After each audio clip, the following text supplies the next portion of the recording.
A jihadi who was just convicted of multiple terrorism-related crimes in the UK referred to me as a hardcore enemy of Allah, but praised me for my accuracy in my videos about jihad. Let's see what my #1 jihadi fan has to say about me. First, a little background. The BBC reports. A man, too bad there's not a more specific term for this man.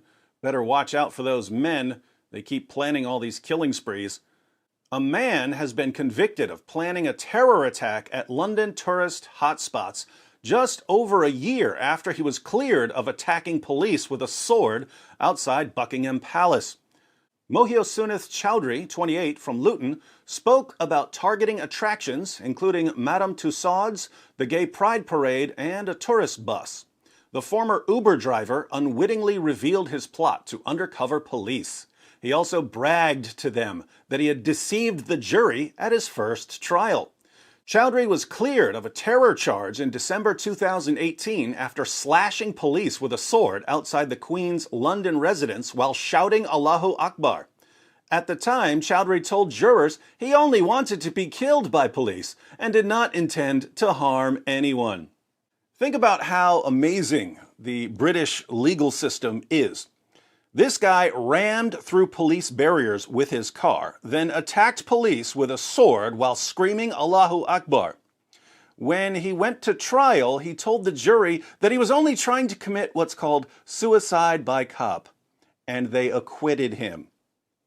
Here in the US, we think about Sherlock Holmes and Father Brown and Miss Marple, and we assume that criminals are in trouble in the UK. We keep forgetting that all great British detectives are fictional characters and that the real detectives apparently have to catch criminals doing the same thing over and over again before the charges will ever stick. Real British detectives and prosecutors and judges are about as effective as British journalists. Back to some British journalism. Undercover officers, posing as like-minded extremists, had Chowdhury under surveillance during a 5-month operation his trial at Woolwich Crown Court heard. The chicken shop worker prepared for his atrocity by lifting weights, practicing stabbing and rehearsing beheading techniques, as well as booking shooting range training and trying to acquire a real gun, the court heard. He remained emotionless as jurors found him guilty of engaging in conduct in preparation of terrorist acts, collecting information likely to be useful to someone preparing an act of terrorism, and disseminating terrorist publications.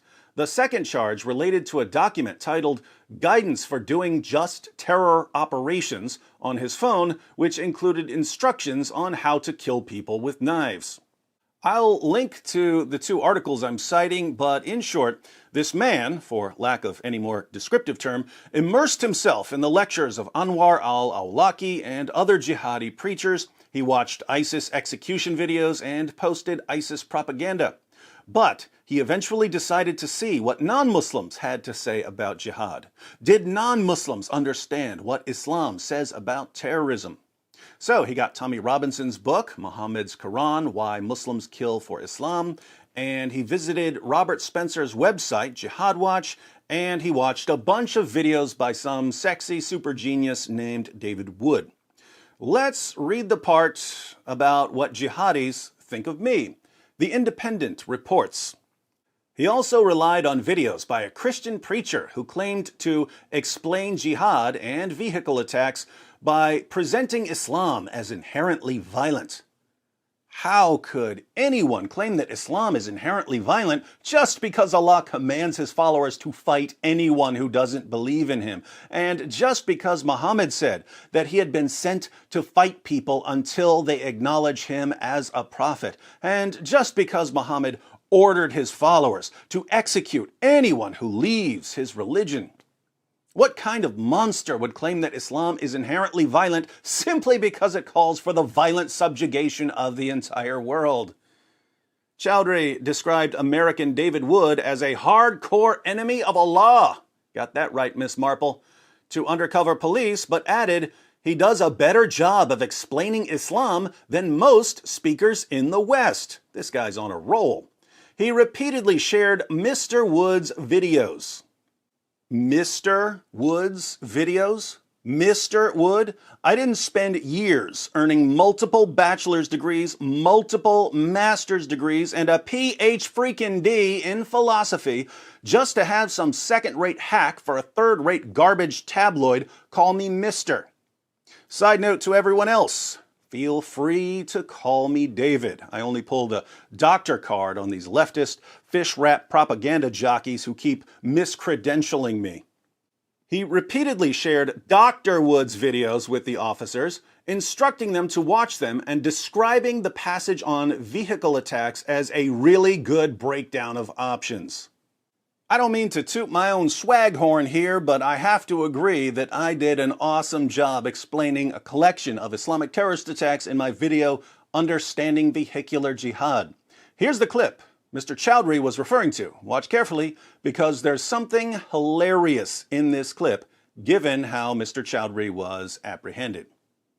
When all three features are combined, when a person believes in Islam, knows what Islam commands about jihad, and has the requisite personality type, we get a jihadi. But when a jihadi is born, he's faced with a number of options. The world is very different from what it was 14 centuries ago when Allah and Muhammad commanded Muslims to wage jihad, and jihad took on a number of forms even in 7th century Arabia.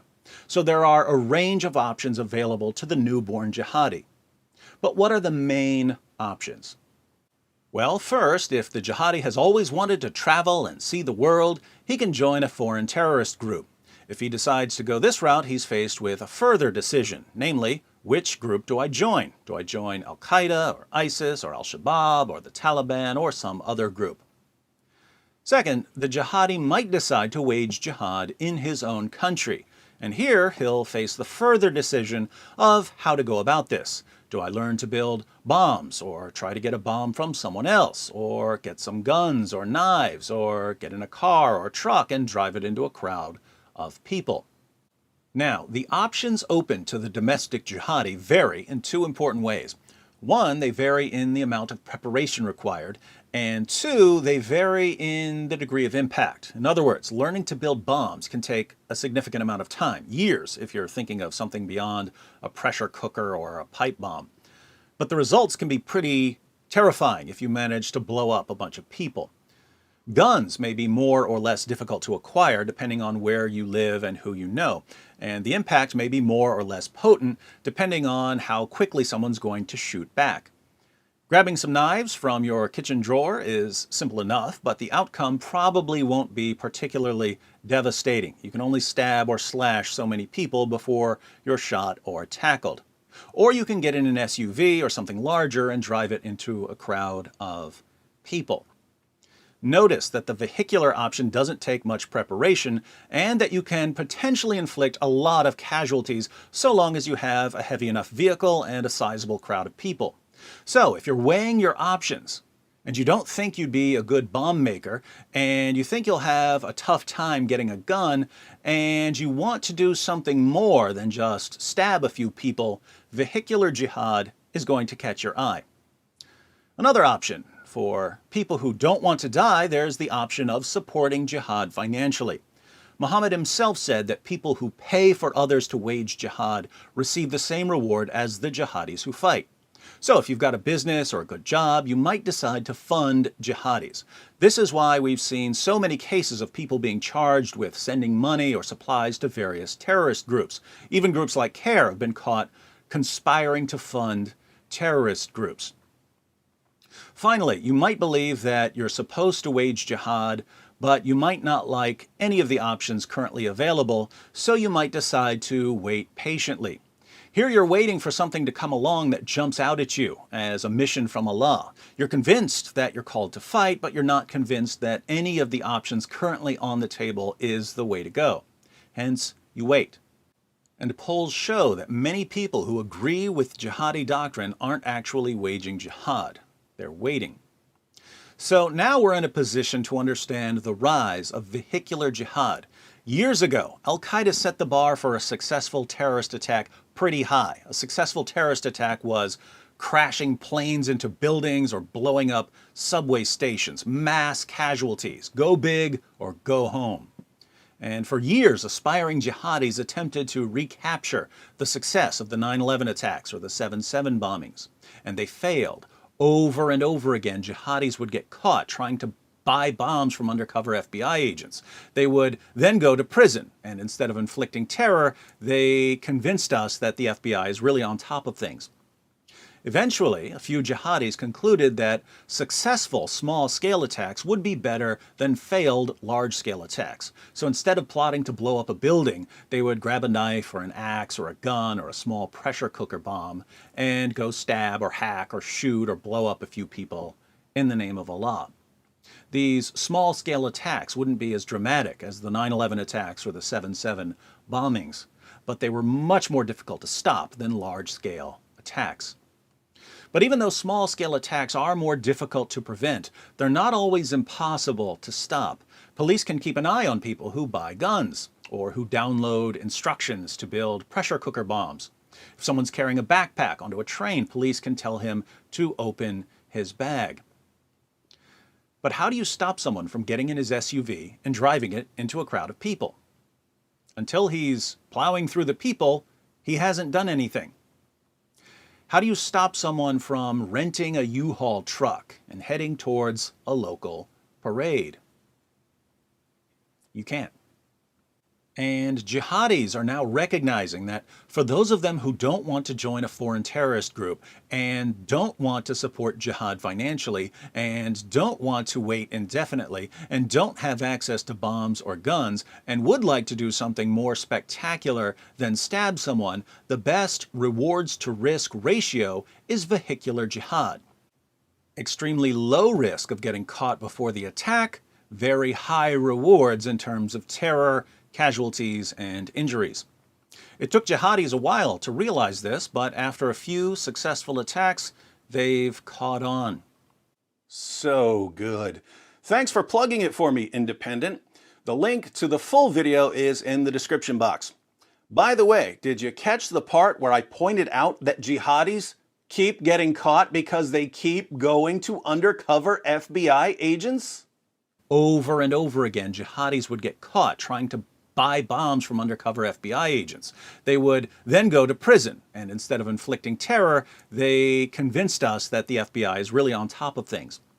Maybe Mr. Chowdhury should have paid closer attention to my videos since he kept sharing them with undercover agents. In Telegram chats, Chowdhury claimed that despite mocking Islam, Dr. Wood was more truthful than the majority of Islamic speakers. You heard it here, folks. David Wood is more truthful than the majority of Islamic speakers. He told the jury, so he was still talking about my videos at his trial. Those must be some good videos. He told the jury that he found the videos while looking for the truth of religious doctrine, adding, "Dr. Wood uses the references, I sure do, and proves this is the truth about Islam." Absolutely correct. It's taboo. It's like forbidden knowledge. Wow, wow, wow. So, this jihadi spent years listening to the lectures of Muslim preachers like Sheikh Anwar al-Awlaki. Then he decided to get a second opinion on what Islam teaches. So he went to Tommy Robinson and Robert Spencer and yours truly. And he stumbled upon the tautology of the century. Islam teaches what it teaches. Why do jihadis agree with me on the true teachings of Islam? It's because we're reading the same sources, and unlike politicians and journalists and educators and entertainers, we refuse to reinterpret them. Ask a jihadi, what does Allah mean when He orders His followers to fight those who don't believe in Him? The jihadi will answer, He means fight those who don't believe in Him. Ask me or Robert Spencer, what does Allah mean when He orders His followers to fight those who don't believe in Him? We will answer, He means fight those who don't believe in Him. Ask an American or a European politician or journalist, what does Allah mean when He orders His followers to fight those who don't believe in Him? the politician or journalist will answer, "Oh, he means that Muslims are only allowed to fight in self-defense." Well, why didn't he say that? Why did he say, "Fight those who do not believe," if he really meant only fight in self-defense? Oh, it's because, context. Bull. We can go through the literary context and the historical context. The verse means exactly what it says. So, why did Allah say, "Fight those who do not believe in Allah," and demonstrate via the literary and historical contexts that he means exactly what he says if he really meant something completely different? Oh, it's because, you're a racist and a bigot and an Islamophobe. Welcome to Fantasyland. But David, wouldn't it be better if you lied about what Islam teaches and just kept telling people that Islam is a religion of peace? Not remotely. People like Mohiussunnath Chowdhury are always going to find out that Islam commands them to wage jihad. If the rest of us lie about Islam, it's the rest of the world that will remain in a state of ignorance, not jihadis. And the greatest asset of the global jihad, with the possible exception of political correctness, is ignorance.